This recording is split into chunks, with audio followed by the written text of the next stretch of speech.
سلطان، ارے او سلطان! Hotel کے senior بہرے بابر نے باہر سے آواز دی۔ جی بابر بھائی، سلطان نے کچن سے جواب دیا۔ کیا کر رہا ہے؟ بابر نے پوچھا۔ بابر بھائی، برتن دھو رہا ہوں، اس کا جواب آیا۔ بس جلدی سے آ جا، یہاں چائے کھانا دے گاہکوں کو، بابر نے کہا۔ جی آیا بھائی، سلطان نے کہا اور کچن سے باہر آیا۔ اس نے دیکھا ہوٹل میں گاہکوں کا کافی رش ہو چکا تھا۔ اس کے ہم عمر لڑکے فرید اور اختر ان کی مطلوبہ چیزیں دے رہے تھے۔ وہ بھی ایک قریبی میز پر آ گیا۔ وہاں دو آدمی بیٹھے تھے، ایک موٹا اور ایک دبلا پتلا۔ اس نے ان دونوں کی طرف دیکھتے ہوئے کہا، جی صاحب، کیا لاؤں؟ کیا ہے کھانے میں؟ موٹے آدمی نے پوچھا۔ صاحب، مرغی fry, chicken korma, mutton korma, دال ماش، سادہ چنا، انڈا چنا اور سبزی مکس ہے، اس نے بتایا۔ ہاں بھائی، کیا کھانا ہے؟ موٹے آدمی نے اپنے ساتھی کی طرف دیکھ کر پوچھا۔ کچھ بھی منگا لو، میں نے تو آج ناشتہ زیادہ کر لیا تھا، اس لیے تھوڑا سا کھاؤں گا، تم اپنی پسند سے منگوا لو، دبلے آدمی نے جواب دیا۔ تو موٹے نے سلطان کی طرف دیکھا۔ ایسا کرو کہ چکن قورمہ لے آؤ۔ جی صاحب، روٹی تندور کی لاؤں یا چپاتی؟ اس نے پوچھا۔ تندور کی روٹی لانا، موٹے نے جواب دیا۔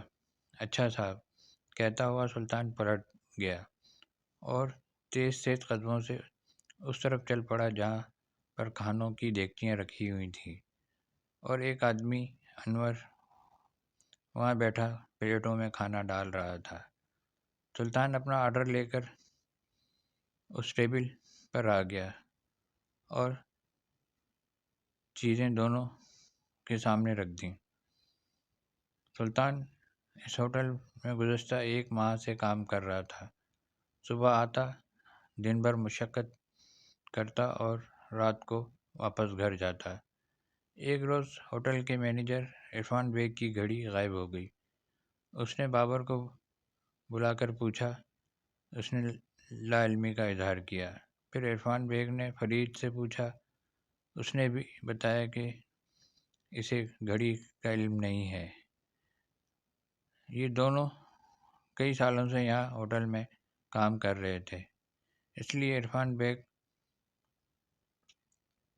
کا ان پر شک نہیں تھا، لیکن اسے سلطان پر شک ہو گیا۔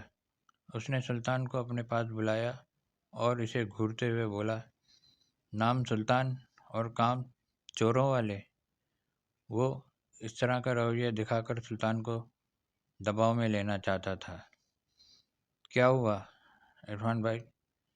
سلطان اس کی طرف حیرت سے دیکھ اور سوالیہ انداز میں دیکھا۔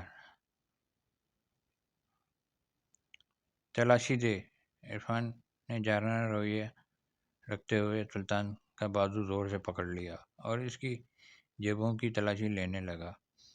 گھڑی نہ ملی تو اس نے سلطان کو جھنجھوڑتے ہوئے کہا، کہاں چھپائی ہے گھڑی؟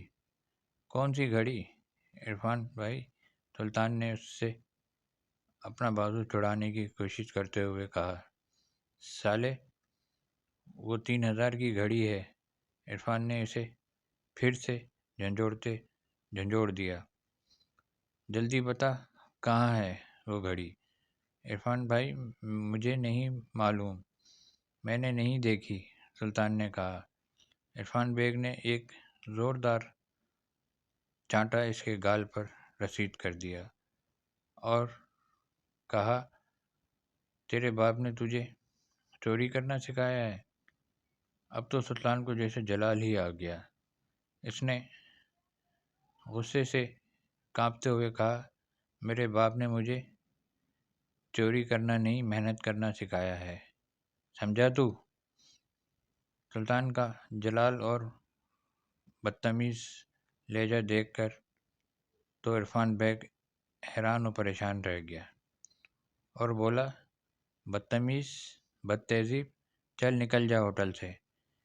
اسی وقت ہوٹل کے نوجوان مالک شبیر شاہ کی آواز آئی، عرفان بیٹا، اپنی اوقات میں رہو، اس ہوٹل سے تم نکالے جا سکتے ہو لیکن یہ نہیں نکالا جا سکتا۔ وہ شبیر بھائی، دراصل اس نے میری گھڑی چوری کی ہے، عرفان بیگ نے کہا۔ شبیر شاہ اس کے پاس پہنچ گیا تھا، خونخوار نظروں سے عرفان بیگ کی طرف دیکھتے ہوئے بولا، صرف ابا جان کی سفارش پر میں نے تمہیں رکھا ہوا ہے، وہ کہتے ہیں کہ پرانا آدمی ہے۔ تم آج گھڑی پہن کر ہی نہیں آئے تھے، میں نے خود دیکھا تھا۔ تب عرفان بیگ کو یاد آیا کہ واقعی وہ گھڑی تو گھر پر ہی بھول آیا ہے۔ وہ شبیر شاہ سے نظریں چرانے لگا۔ شبیر شاہ نے پیار سے سلطان کے سر پر ہاتھ پھیرا اور کہا، سلطان، بے فکر رہو، اب تمہیں آئندہ یہاں کوئی ہاتھ نہیں لگائے گا۔ اس ذلیل انسان کی پہچان ہی نہیں ہے۔ اس نے ذلیل لفظ ادا کرتے ہوئے عرفان بیگ پر نظر ڈال تھی، جس نے فوراً سر جھکا لیا تھا۔ شبیر شاہ نے جیب سے 500 کا نوٹ نکال کر سلطان کی جیب میں ڈالتے ہوئے کہا، لے میرے بھائی، یہ تو مٹھائی کھا لینا۔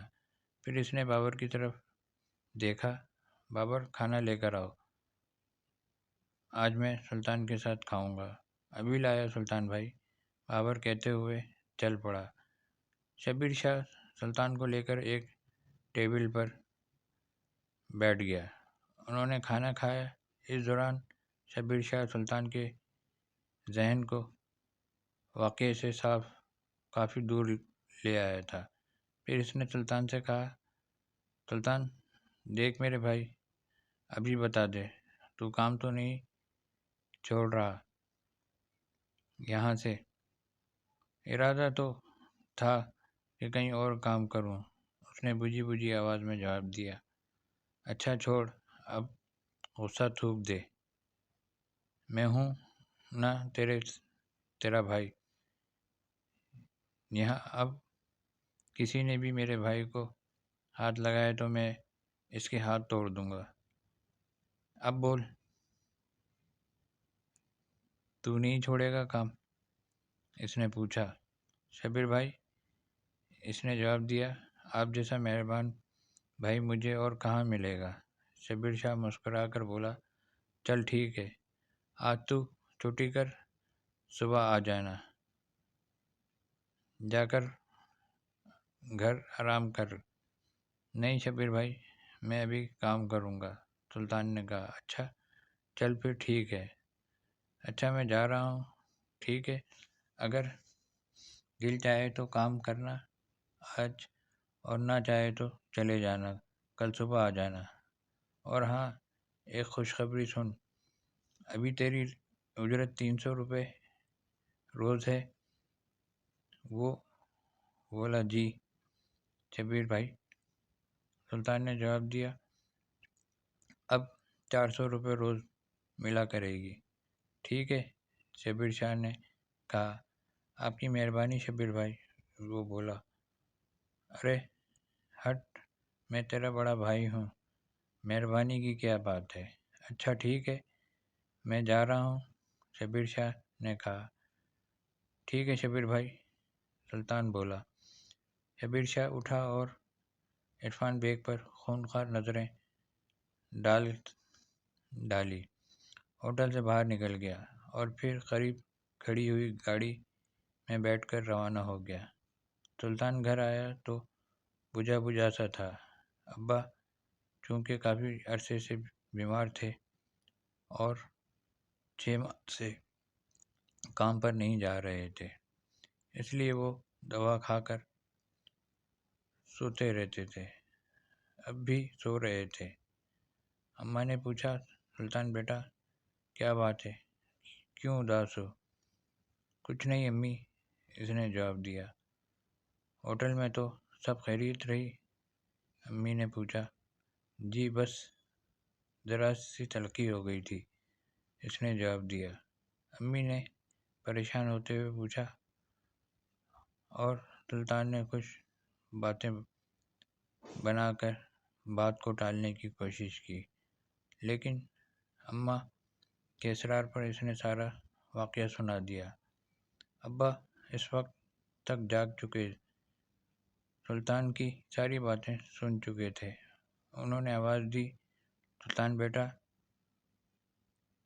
سلطان نے فوراً پلٹ کر دیکھا۔ جی ابو، اتنا غصہ اچھا نہیں ہوتا بیٹا، بات نرمی سے بھی کی جا سکتی ہے۔ تم عرفان بیگ سے نرمی سے بات کر لیتے تو اچھا تھا۔ باپ نے بیٹی کی اچھی تربیت کا فرض نبھاتے ہوئے کہا۔ ٹھیک ہے ابو، آئندہ غصے پر قابو رکھنے کی کوشش کروں گا۔ بیٹے نے بھی فرما برداری کا مظاہرہ کیا۔ اس کے ابو نے کمزوری کی وجہ سے آنکھیں بند کر لیں اور دل ہی دل میں اللہ تبارک تعالیٰ کا شکر ادا کیا کہ اس نے انہیں اتنی زندگی عطا فرمائی کہ اپنی اولاد کی اچھی تربیت کر سکے، اور ساتھ ہی فرما بردار اولاد سے بھی نوازا۔ امی باورچی خانے میں کھانا گرم کرنے چلی گئیں تو سلطان ابو کو دیکھنے لگا جو آنکھیں موندے ہوئے تھے۔ سلطان نے دل میں دعا کی، یا اللہ میرے والد کا سایہ میرے سر پر قائم رکھنا، آمین۔